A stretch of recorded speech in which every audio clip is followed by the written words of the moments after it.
This woman from Georgia divorced her husband after 10 years when she found out her husband tried to get rid of her dog when she had to travel for work. When this woman traveled back to Georgia from New York, she lost her mind when she didn't see her dog. She asked her husband where was her dog. Her husband said the dog ran away. When the husband told her the dog ran away, the wife started crying. She got to her knees. The wife really loved that dog. The wife started putting posters all over the neighborhood and knocking on her neighbor's door asking did anyone see her dog. This woman even called law enforcement. She was really worried about her dog. She was worried that someone stole her dog. Her husband was even helping her put posters all around the neighborhood. They both was looking for the dog. A week passed and the dog was nowhere to be found. The wife was very worried that something happened to her dog. But everything would change when the neighbors knocked on their door and asked to talk to the wife. The neighbors said they seen her husband taking the dog somewhere. The wife questioned her husband about it and he said he was taking the dog to the park. Mind you, the wife and the husband have Life 360, so they always know where each other is at all times. So the husband said he took the dog to the park on Sunday.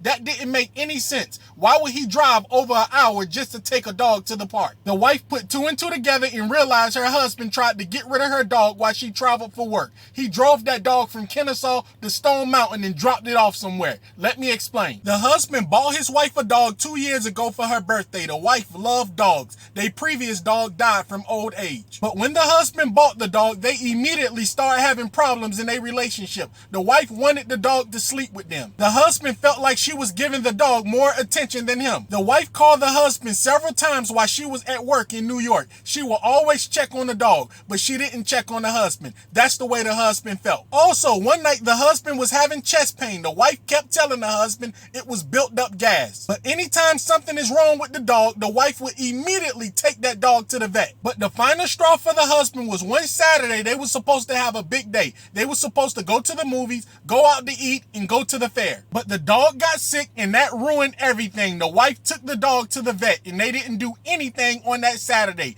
Mind you, they both off on the weekends, and this was the weekend before she traveled for work. So when the wife traveled for work, she offered to put the dog in daycare. The husband said no, he'll look after the dog. 2 days after the wife traveled, the husband put the dog in his pickup truck. He drove from Kennesaw all the way to Stone Mountain and dropped the dog off somewhere. Mind you, the neighbors seen him taking the dog somewhere and the neighbors told the wife, but he stuck with his story and told his wife he took the dog to the park. Also, the wife knew the husband's story didn't add up, but she wasn't suspicious of him because number one, he bought the dog. Also, he was helping her look for the dog. They was putting posters everywhere. But one Sunday morning, when they woke up, their marriage would be ruined forever when they woke up to something scratching on the door. People, this is a true story. This dog made it all the way back from Kennesaw, from Stone Mountain, Georgia. I don't know how that dog made it back home. The dog was very dirty and it looked like the dog was in fights with other dogs. The dog had a lot of cuts on it. The dog was even bleeding very bad. The wife got on her knees and hugged the dog and immediately took the dog to the vet. When the dog was on the doorstep, the husband was looking very shocked. He tried to touch the dog. The wife slapped his hand and said, "Don't touch my dog." When the dog came back in that condition, the wife knew 100% her husband had something to do with the dog disappearing. She seen him on Life 360 in Stone Mountain, Georgia. She knew he didn't know anyone in Stone Mountain, Georgia, and she was wondering why he was out there. The wife divorced her husband 2 months later, and when she divorced her husband, the husband told her he hoped her dog died.